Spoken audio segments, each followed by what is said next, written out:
Discount है। इसीलिए आखिरत में पहुंचने के बाद में हर इंसान ये कहेगा कि काश मैं दुनिया में सिर्फ तकलीफ़ों ही में रहा होता, मुझे आसाइशें और आराम मिले नहीं होते। तो बुनियादी वजह यह है कि जहन से ये बात ओझल हो जाती है कि मैं हर वक्त इम्तिहान की घड़ी में हूँ और अल्लाह मेरा सिलेक्शन कर रहा है या रिजेक्ट कर रहा है।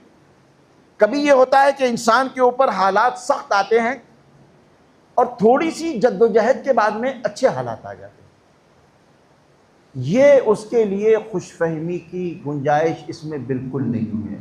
इसका मतलब यह है कि अल्लाह ने उसको फेल कर दिया।